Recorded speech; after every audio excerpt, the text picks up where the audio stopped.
Good evening. Welcome to Love Talk. I'm Gregory Morgan, and thank you for watching. This show, called Love Talk, is produced by Embrace Growth, and that's a company that I founded with my wife, Dr. Azita Sayan.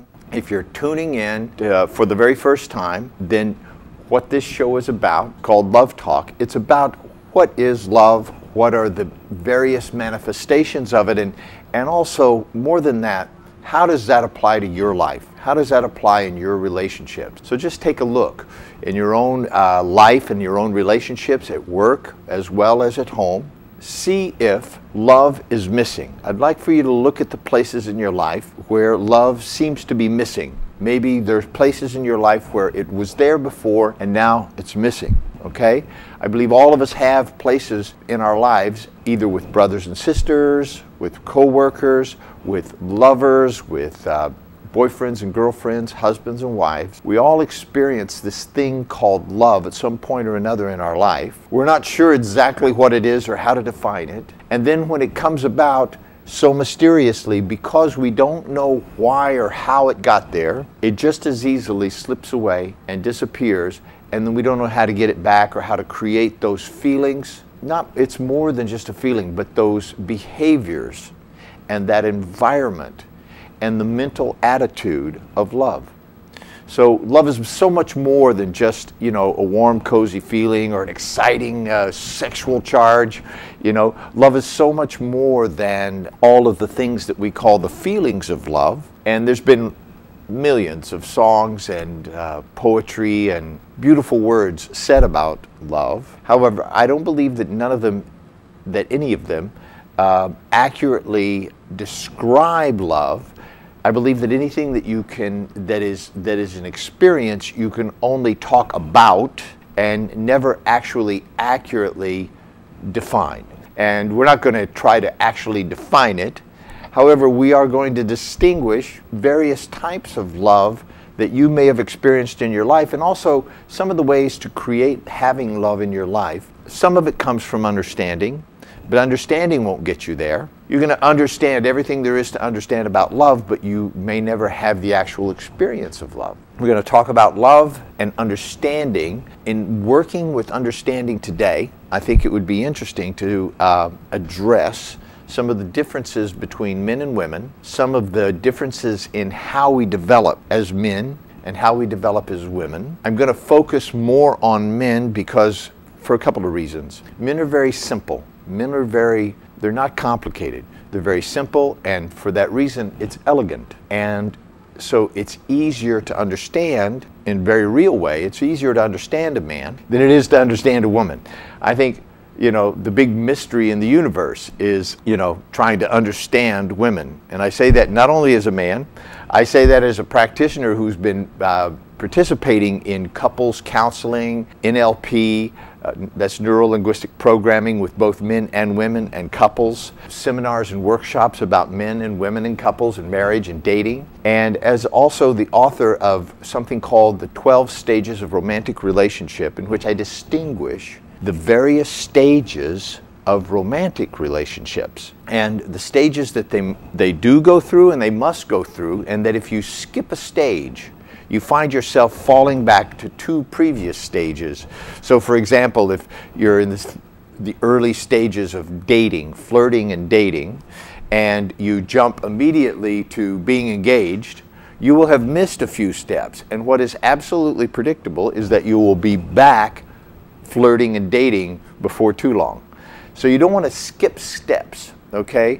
People think they can rush things or try to jump ahead, and it is an inappropriate and inauthentic relationship to the reality of their relationship. So I wish I could say that sentence without using the word relationship into it twice. So let's try that again. People have an inauthentic and unrealistic relationship, in other words, process, to the actual stage that their romantic relationship is in. So they think that they can rush over certain steps and stages and get to the marriage part or get to the having babies part You know, some people go from being engaged to having babies, or they never even get engaged. They just go from dating to having babies.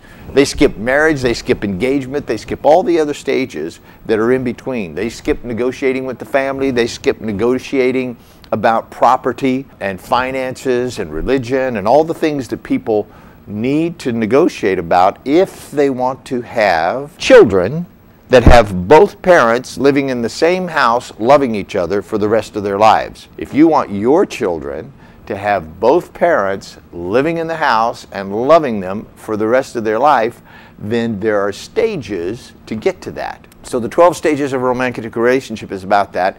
And today I thought it would be a good idea to talk a little bit about understanding men and understanding women. And like I said, I'm going to talk a little more about understanding men. Why? A, because I am a man and they're easier to understand, but B, also because that's a whole show in and of itself. We'll do a whole show on understanding women. How about that? Because I believe that while men don't necessarily understand themselves, they have a sense of themselves, and it's a little easier to talk to men about men, and it's a little easier to talk to women about men, whereas I don't believe that, from my experience of working with women and working with my wife in the women-only workshops, that women have an innate understanding of themselves. I don't believe that it's not so much that they don't understand themselves, it's that they are a mystery unto themselves and to the rest of life. And I think that's part of the beauty of them, don't get me wrong. I think it's the beauty of women is that they're mysterious and a little difficult to grasp and understand. However, there's certain things that are very basic and very primordial as far as being a woman, because whether you're a woman or a man or somewhere in between, you have one thing in common. We have several things in common that make us human beings. Okay? There's the design of human being itself. The physical part obviously differs, but the mental part, very, very different also. The emotional part is processed differently, but we all have some of the same emotions, you see. And then in the spiritual part, we are really one and unified and very, very, very much alike. So I want, you know, if you thought of it like a pyramid, if you will, in the spiritual part being, you know, the higher part of the pyramid, as we come down to the mental part, there begins to be more separation in men and women, how we process our worlds. As we come down a little further, then we get into the emotional part, and it's even further apart. Men and women have very, very different ways of expressing their emotions. And then down to the physical part, obviously, we're complete opposites. So the further closer to Earth we become, the more diverse and different men and women are, the higher we transcend our states, the more spiritual we become, the more we become one, the more we become one and alike. There's people calling in already, so I'm going to go ahead and take a couple of calls. Hello, this is Gregory. You're live on the air. Hi, Gregory. I got a question. It's about a relationship I had.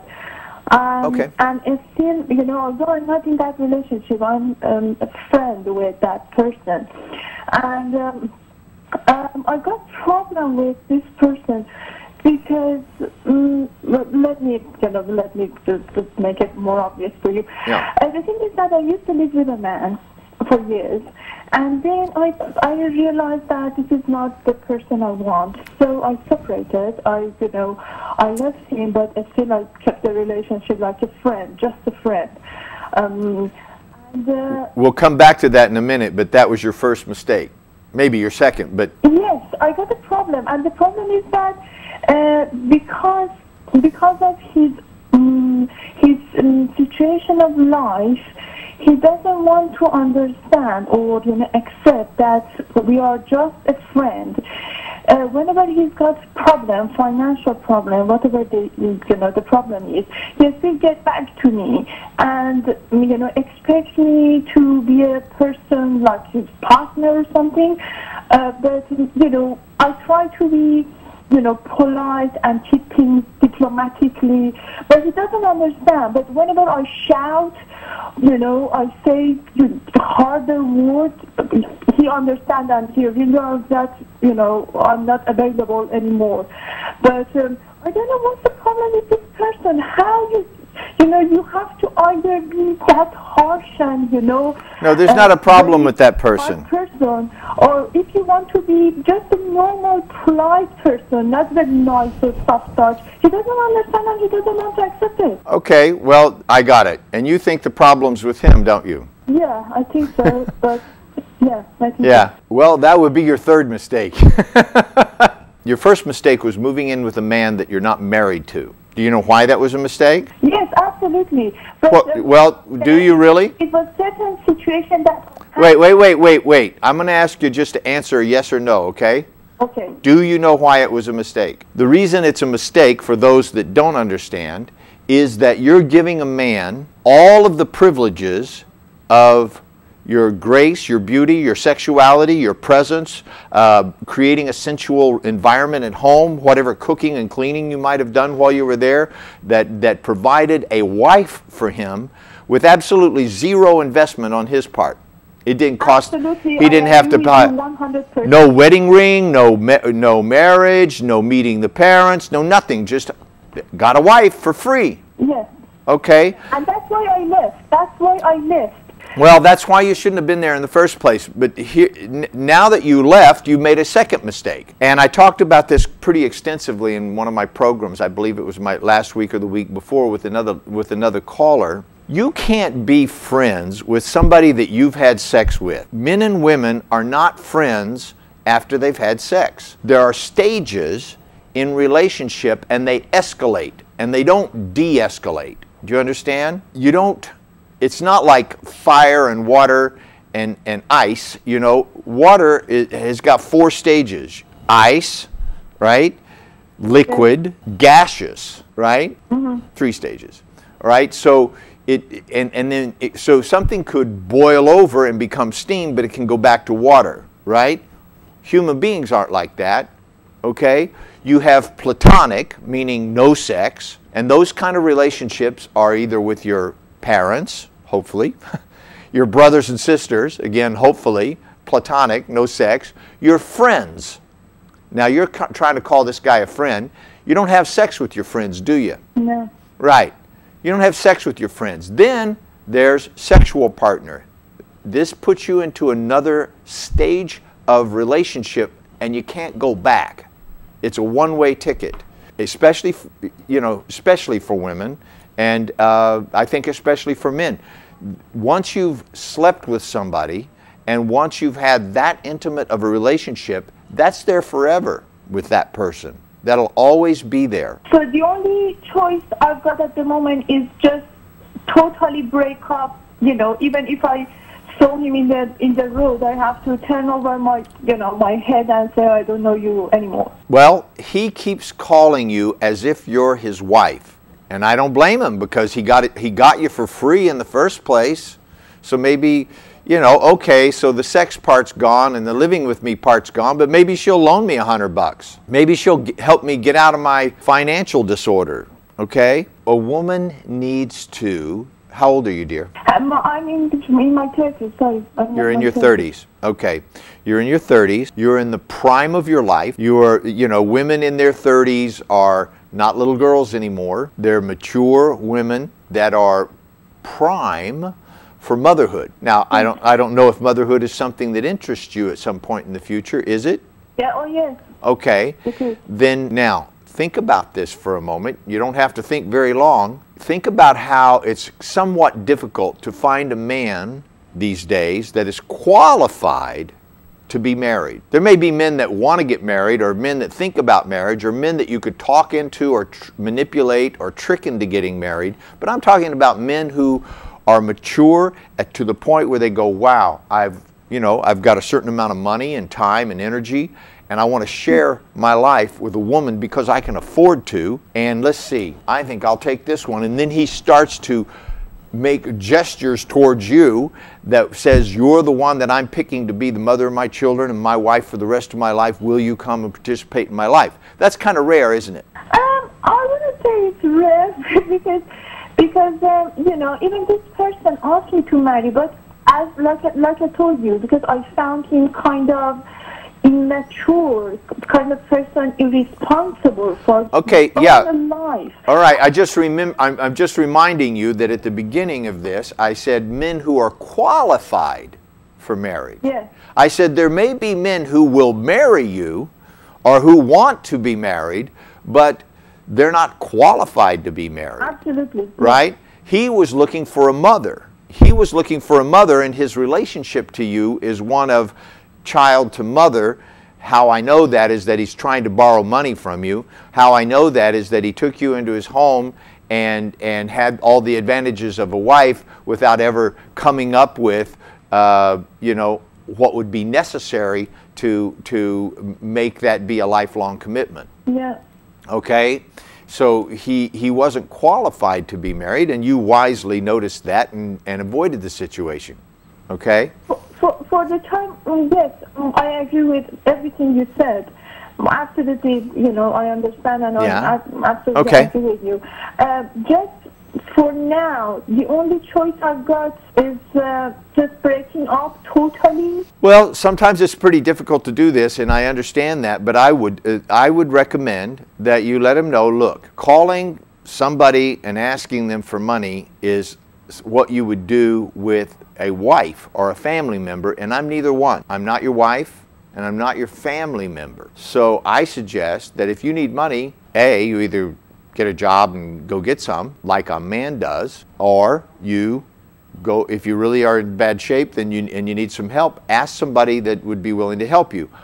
I'm going to ask you to never call me and ask me these kinds of things again. I care about you and I like you, but I don't like saying no to you, and I don't like being put in this position. And if that I tried that. He doesn't, I don't know, he's got bad memory, or it would be beneficial to him to forget things. I think it's better option for him to forget things, because I explained this to him. I said that, look, I'm not your girlfriend, I'm not your partner, I'm not your wife. Even you know, I'm really sorry to say that. I think every single thing, the girlfriend, partner, wife, even the prostitute, even the mattress, they got definition for them, and I'm not any of them. And he doesn't want to accept any of these. Well, then he doesn't want to understand that there is some responsibility for every single option. You know, I just mentioned before. If you choose a wife, you have to put your time, money, your life with that person. That's right. If it's a girlfriend, you have to cherish her, you have to be nice to her, these things. If a partner, things needs to be half and half. If it's a, you know, lady just for sex, you have to pay and, you know, forget everything after that. But I'm not in any of these criteria, I'm not in any of this area. He expects me, you know, whatever he wants from all of the areas. Well, this is a man who's clearly lacking in boundaries, and again, it's you know, not to beat it to death. He lacks maturity, and he lacks understanding and boundaries about basic things about relationships. And if you've explained this to him a couple of times, and it sounds like from what I hear you're very articulate about it, you know what you're saying, and you seem to be a self-aware person, then here's the thing. Sometimes you have to cut your losses. Listen, there's people that I cared about a lot who I've had to move on in my life because simply they would not evolve. Okay, they just would not evolve, and I'm in the process of growing and learning and developing myself for the rest of my life. That's my personal commitment. Till the day I die, I'm going to be taking classes and studying and reading books and teaching, and that's what I want to do. Is constantly grow and develop, unending growth and development. That's my thing. Now, if that resonates with you, if you're somebody who wants to grow and develop, and there are people who are attaching themselves to you who refuse to grow and develop, well, then only one or two things can happen. Either they're going to hold you back, or you're going to cut them loose, or they're going to grow. That would be a third thing. They could suddenly go, oh man, thanks for showing me the light. I got it. Where do I sign up? I want to grow and develop like you are. Let me go take some classes and seminars and workshops and, you know, start the process of investing time, money, and energy in my personal self-growth. If what he's doing is sitting back and say, well, you're so growing and developing and you've got a lot of money too, why don't you help me out? So I've had to do this, and it was one of the more painful things that I've ever had to do in my life, where I've had to tell somebody, look, this isn't working, you know, and I need to disconnect from you because I'm attempting to move on and you're not. And I invite you to really look at where in your life you're stuck, but I can't continue trying to, you know, pull you along with me. He's not that kind of person. Think about things, believing in any understanding, learning, nothing, absolutely nothing. And his life in the real mess, you know. Yeah. Then he earns money, but he's, you know, wasted. And he's in real mess, absolutely mess. I try to help him, advise him, and then I realized, no, it's just waste of time, and it's none of my business. I'm not his mother, and, you know, it's That's up right. to him, whatever he wants to do with his life. As long as I'm out of his life, and, you know, Yeah. it doesn't, you know, matter really to me. Well, I literally had to tell this person, please stop calling me. I'm going to remove your phone number and your email address from my address book. I'd appreciate if you'd do the same. Don't call me, don't email me, don't text message me, don't come over to my house and knock on the door. Don't call me if you have an emergency. Call somebody else, because they were always having an emergency of some kind. Oh, I ran out of gas, or my dog got hit by a car, or some horrible thing that I felt like I had to go handle. I mean, what kind of terrible person would say, sorry, go, you know what I mean? Get somebody else. But so they were always putting me in a position of, you know, if I was a good person, I would go help them, kind of thing. And so it was like, no, I'm not here for that. I'm not your husband or your boyfriend or anything. Go find one. You know, go find a husband or a boyfriend to answer these emergencies for you, because I'm done doing that. And I care about you, and I don't like saying no to you all the time. Frankly, it's impolite of you and inconsiderate to keep putting me in that position. So since you don't seem to be getting the message, I'm going to remove all contact with you. And if you do call me, I won't answer, okay? If you leave me a message, I'm going to delete it. I'm done. And I did that. And then they still tried calling me, and so I had the phone company block their number. So if they called my number, they got a recording from the phone company. This person is not allowing phone calls from this number. Okay? Now, it was pretty drastic, but I had to do that, and it was very painful for me. But you know what? I'm so glad I did, because they found a wonderful man, they married him, they have a great life, you know? Yeah. And I have a wonderful wife, and I have a great life. But I couldn't have that relationship with my wife, Azita, until I got that person to let go of me. Yeah. One of the things that I say, one of my sayings is, sometimes you have to let go of the good. You have to say no to the good so that you can say yes to the great. Absolutely. Okay? If you want to have a great life, sometimes there's some very good things and good people that you have to say no to. Okay? Thank you very much for your advice. Thanks for calling. Thanks for watching the show. Thank you. Yeah, bye-bye. We're talking about the differences between men and women, and we're talking about distinguishing the various types of love and relationships. You know, what are some of the challenges that you're up against in your relationships with men and women in romantic relationships? Most people did not receive an operator's manual when they were born into their body. No one told them, look, this is exactly how relationships work. If you follow these directions, then you will always have relationships that work right out. And there's tons and tons of books and seminars and DVDs and CDs about relationships, full of tips and advice, and some of it's very, very good, I have to say. However, that's not the work that we necessarily do at Embrace Growth. Can you get tips and techniques? You bet. We have lots of tips and techniques and advice and steps and all of that stuff about relationships, but all of it really will not make any difference if you haven't really gone inside and taken the time to really examine yourself. What are your own values? What are your own beliefs? And what are your own principles and standards about love and relationships. In other words, what is it that you stand for in life? Men or women, doesn't matter. Both need to have a purpose to your life that's bigger than your life. If the purpose in your life is to have, a comfortable life and to get everything you want and to be rich and famous and have a lot of money, which is sort of a cliche at this point, then what is it that you really do want? What is it that, if your life were to end in 6 months and you had only 6 months left and you knew that your life was going to end, but that you were going to be healthy all the way to the end, you were going to and money was not an issue, you were going to have plenty of money and you were going to be healthy, what would you spend those 6 months doing in your life? That's a question that's worth asking, and I propose that each person watching this show get out a paper and write that down. Get out something and write that down.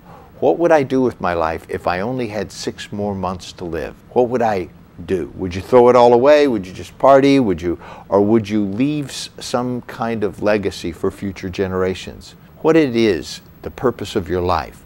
Now, is there one purpose for all your whole life? Perhaps. Perhaps you will accomplish that purpose and move on to even greater purposes.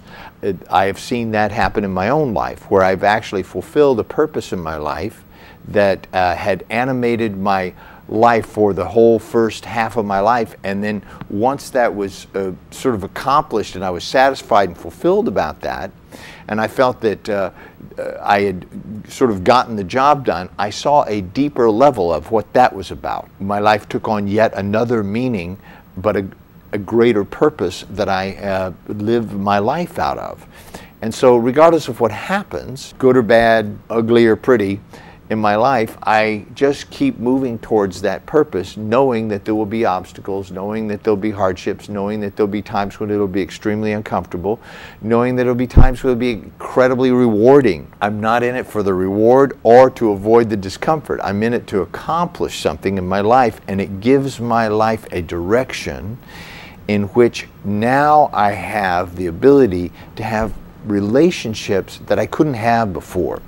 And so I want very much for you to have that. And so this show is really about talking about what's going on in your relationships and how can I support you and getting what you really need and want out of your life. So I promised you that I would talk about the differences between men and women, and that I was going to focus a little bit on the men today. One of the reasons I want to talk about men today is so that we can begin to grasp a little bit what it is that men want, okay?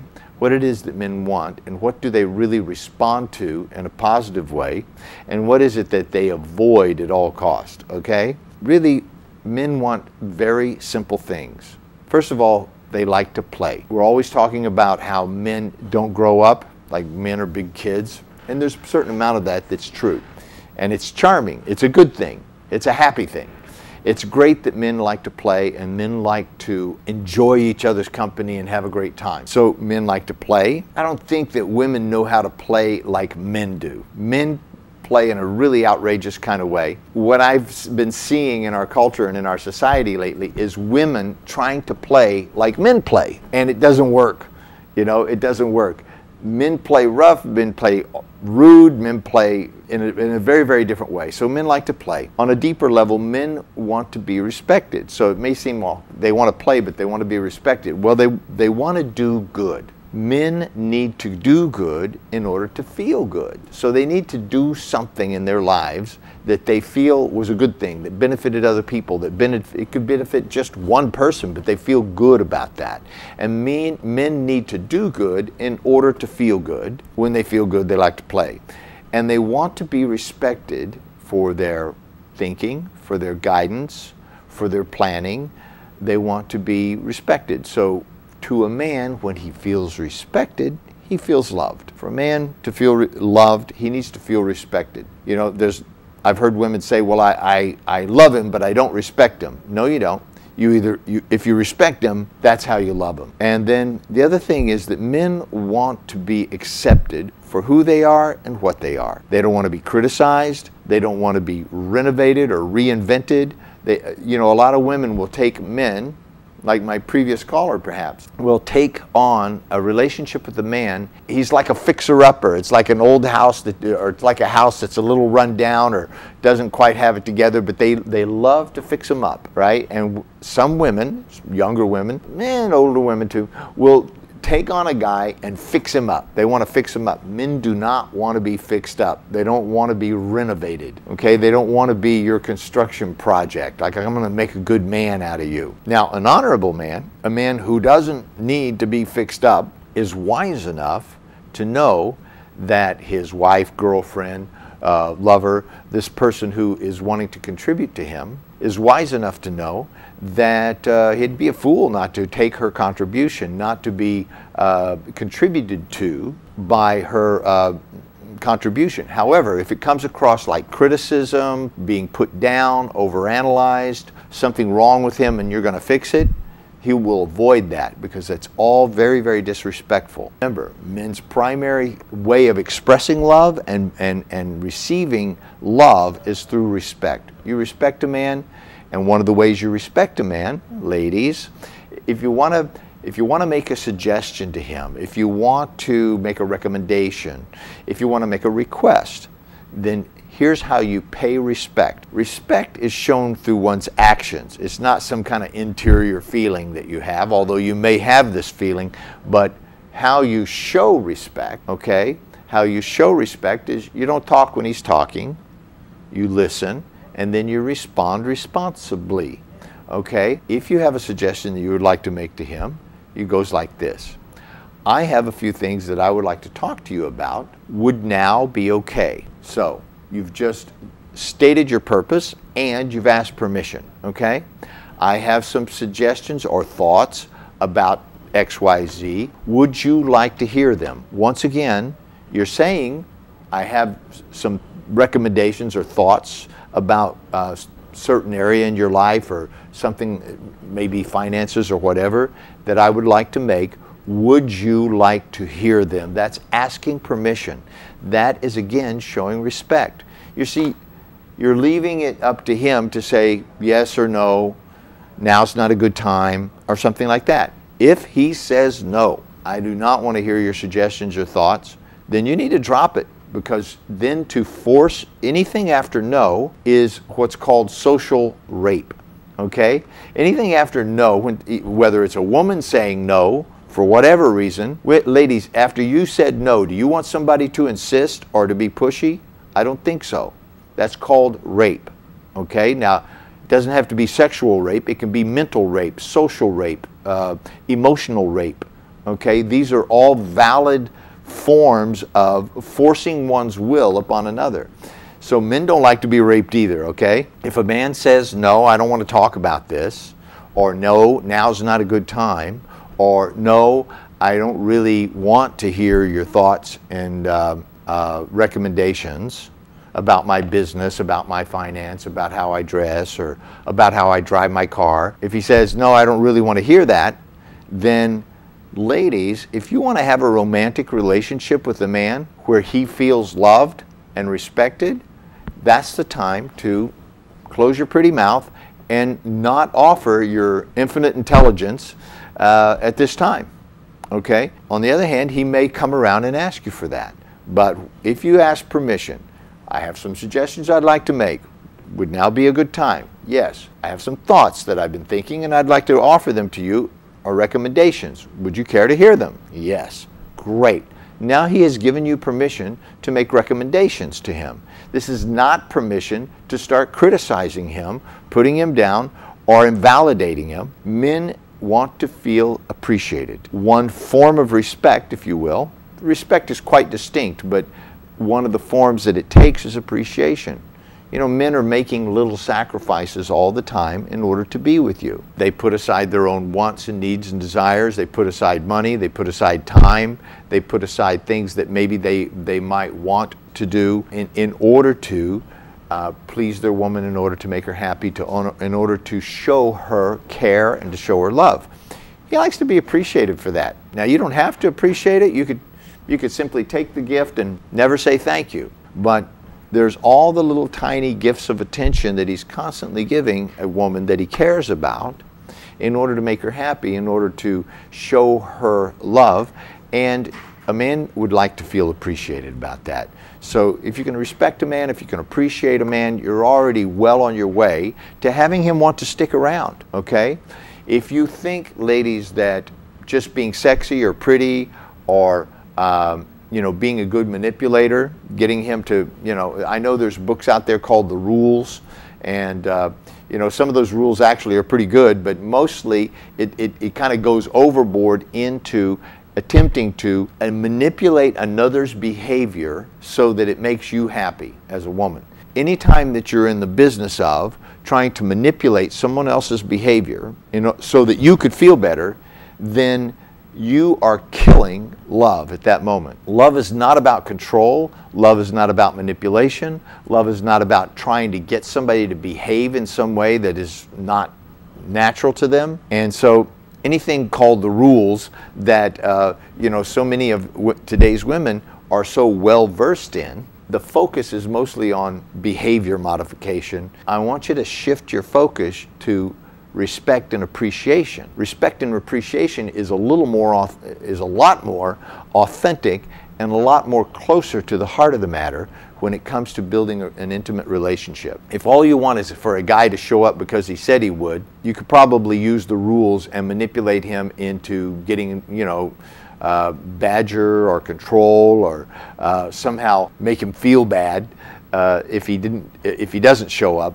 But if you want him to show up with flowers, loving you and truly caring with his heart in his hand, then try respect and appreciation. Don't dismiss him, don't ignore him, don't criticize him. And here's the thing. If a woman doesn't trust herself, a woman needs to trust herself. She needs to trust her own personal self-growth and self-development. That's why we have these workshops like the women-only workshops. That's why we have the books and CDs and DVDs that we have, so that you as women and you as men can begin to have a growth and development for yourself. If you think that all of our work is about how to get somebody else so that you can feel better about yourself and never self-examine who you are, then nothing could be further from the truth. We don't want you to have a relationship with somebody else unless you know who you are and what you're about.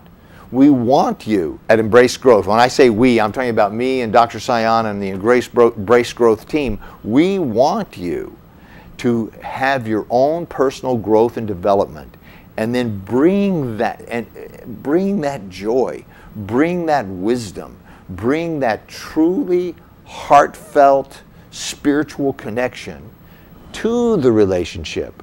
When you transform yourself inside, when you take the time to really love yourself, trust yourself, and get to know yourself, then you become the kind of person that every man's looking for and every woman's looking for.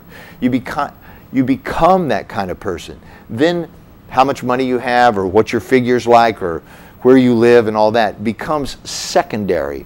Those are certainly considerations, obviously. They don't disappear, but they move into the background because who you are in your heart comes into the foreground. Then you can begin to have an authentic, real relationship with another human being, and most of us never have had one.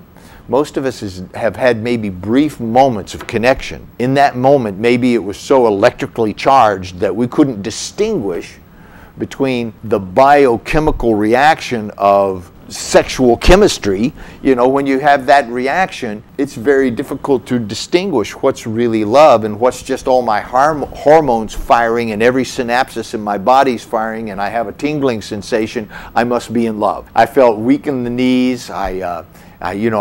Time disappeared. There was only him and me, or her and me for that moment.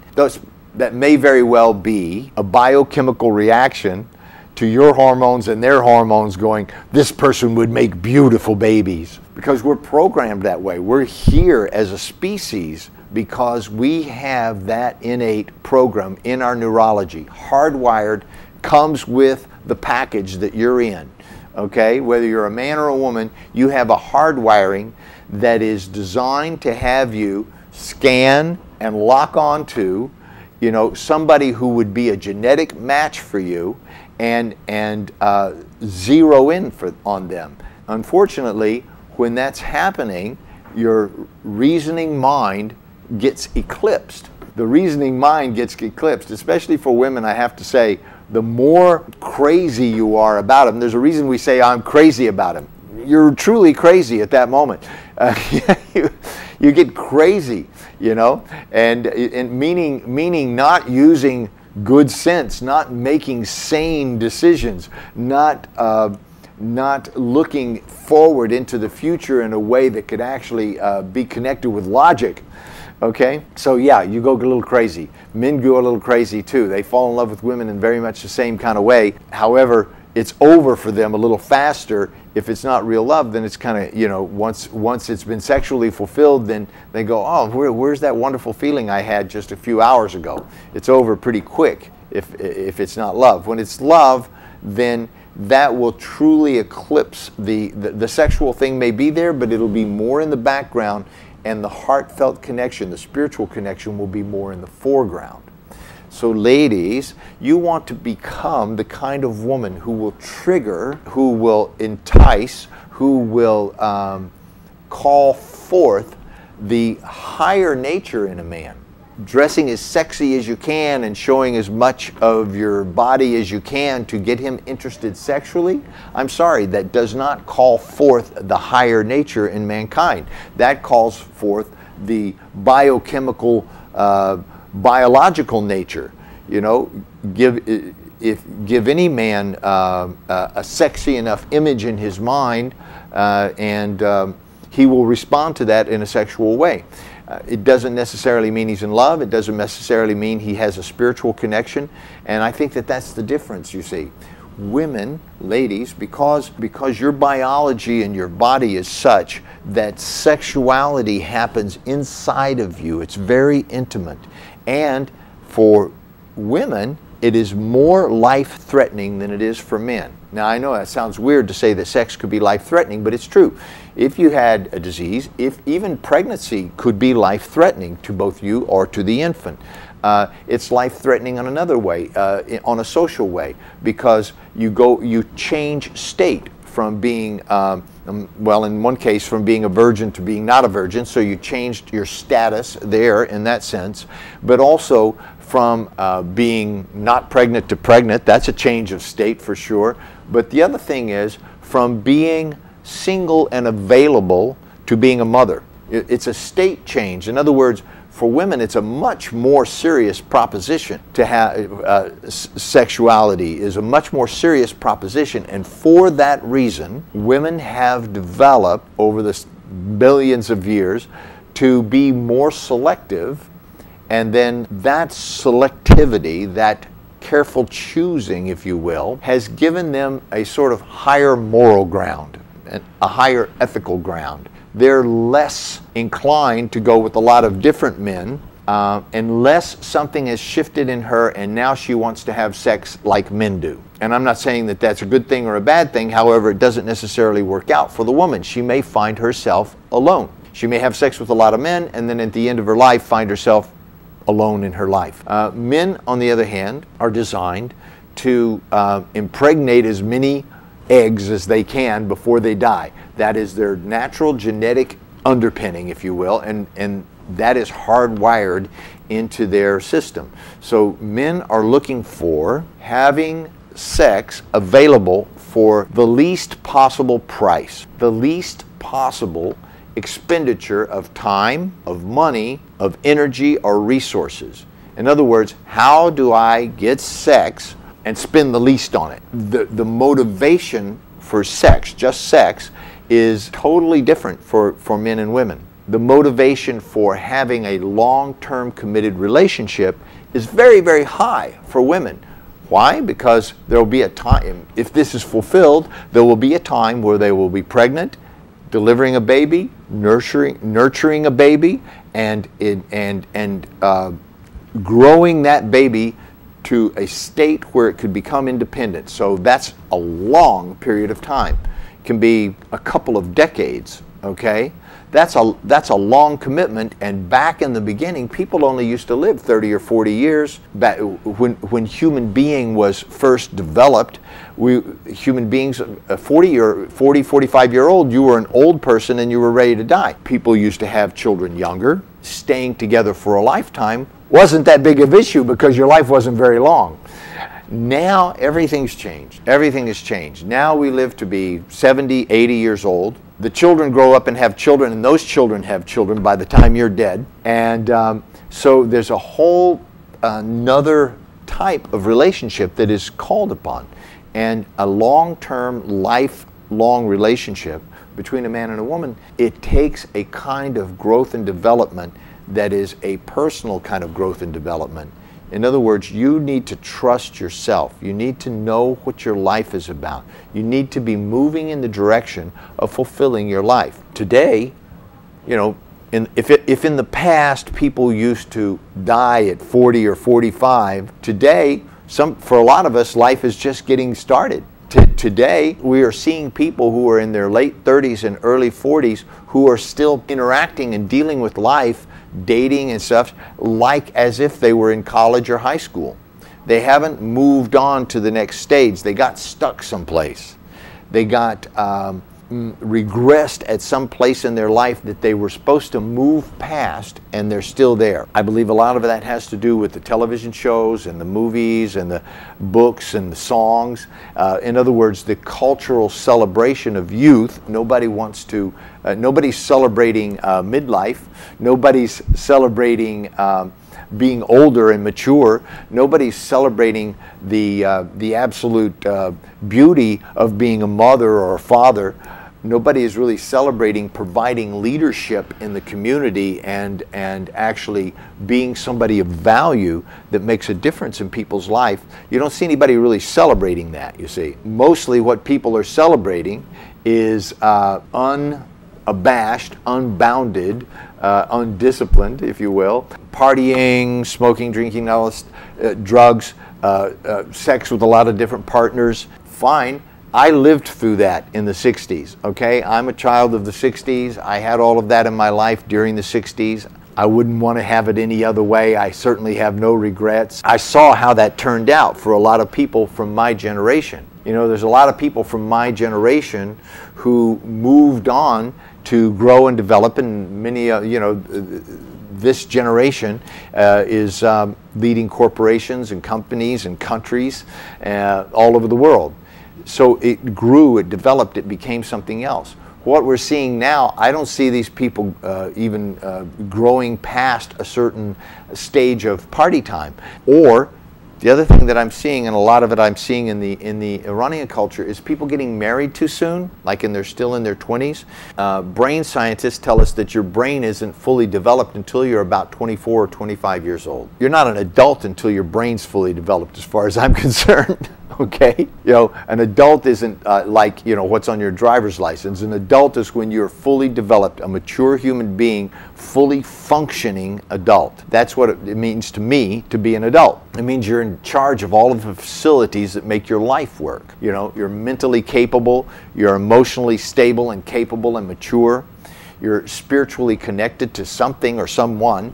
Something that gives your life a higher meaning beyond your own personal life, and you're physically developed in such a way that you're in charge of your health.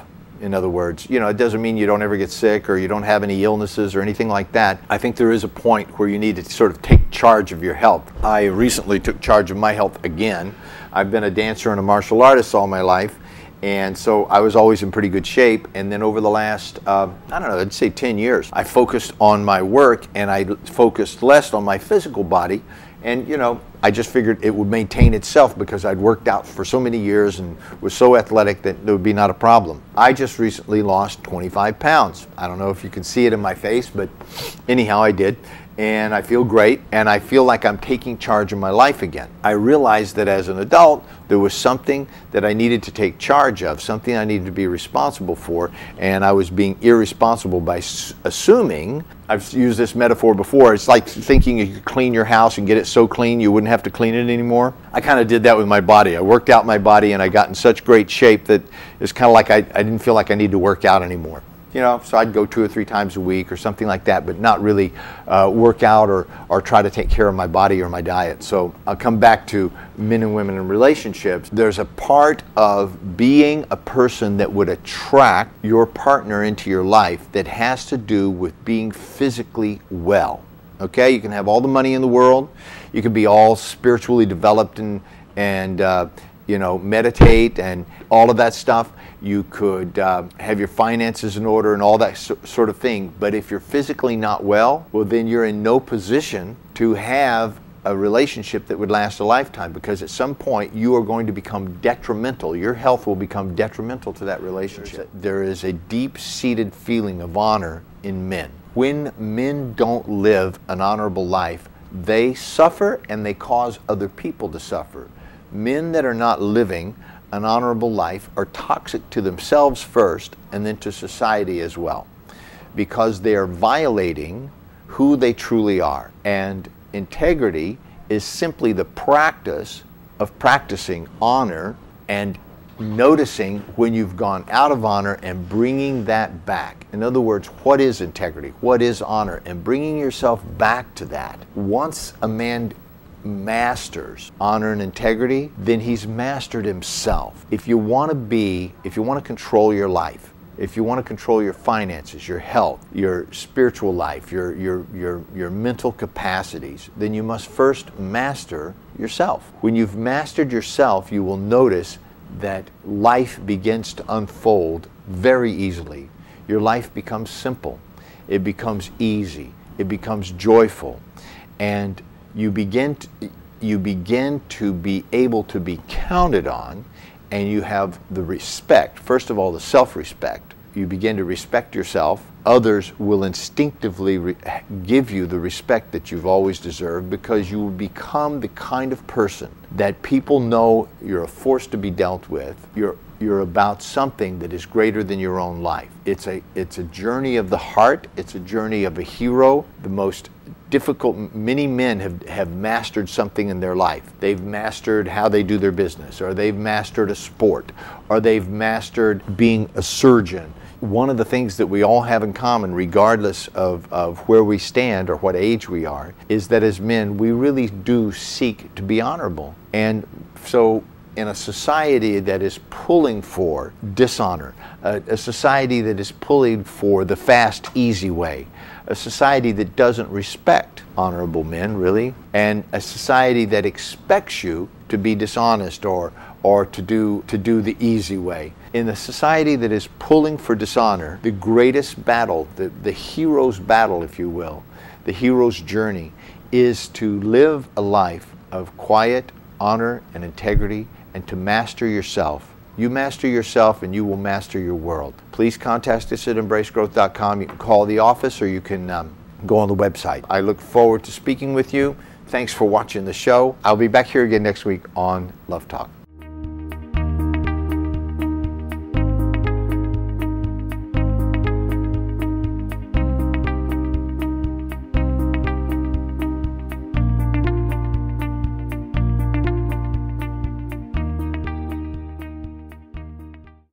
The Embrace Growth app is finally here. You start by signing in just as you would online, and from there, you'll see all of your account settings. Once in the app, you'll have access to events and all of Embrace Growth's original content. Registering for workshops and seminars is easier than ever, and tools for managing your profile and options are built right in. Schedule private sessions and connect with the global Embrace Growth community. Download it today on the App Store.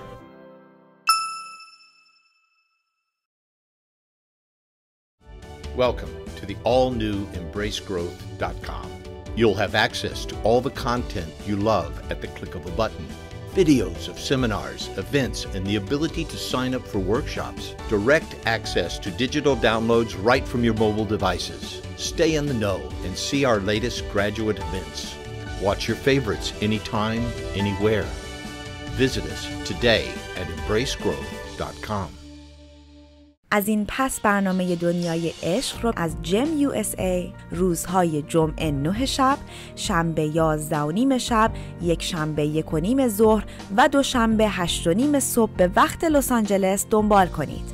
خانم دکتر آزیتا سایان در برنامه دنیای عشق جوابگوی سوالات شما هستند و به مباحث مهمی همچون ازدواج، تربیت فرزندان، افسردگی، طلاق، سکس، همجنسگرایی، خیانت و هزاران موضوع متنوع دیگر می‌پردازند. برای اطلاعات بیشتر از برنامه‌ها، سمینارها و کارگاه‌های خانم دکتر آزیتا سایان با شماره 310 460 2600 تماس بگیرید و یا از اپلیکیشن و یا وبسایت Embrace Growth دیدن کنید. یک مرد منحصر به فرد، مسلط، متمرکز، قابل اعتماد و رضایتمند باشید. کارگاه شرافت، عزت کلام و مهارت به رهبری دکتر آزیتا سایان. تورنتو 21 تا 23 سپتامبر، همبورگ 19 تا 21 اکتبر، ایروان ارمنستان 15 تا 17 آگوست، لس آنجلس 2 تا 4 نوامبر، 310 460 2600. در کارگاه‌های آموزشی بانوان به رهبری دکتر آزیتا سایان با دستیابی به اهمیت و ارزش واقعی خود، قدرت زنانگی و آرامش خود را بازیابید. ایروان ارمنستان 7 تا 9 فوریه، لس آنجلس 22 تا 24 فوریه، تورنتو 15 تا 17 مارچ و همبورگ 26 تا 28 آپریل. 310 460 2600. برنامه دنیای عشق با دکتر آزیتا سایان، برنامه‌ای که تمامی سوالهای شما را جواب می‌دهد. ازدواج، عشق، سکس، همجنسگرایی، فرزندان، والدین، خیانت. از یوتیوب لایو استریم، فیسبوک و اینستاگرام لایو. سه شنبه ها و پنج شنبه ها 10 شب به وقت ایران و 10:30 صبح به وقت لس آنجلس. تلفن تماس با استودیو 818 532 66 55.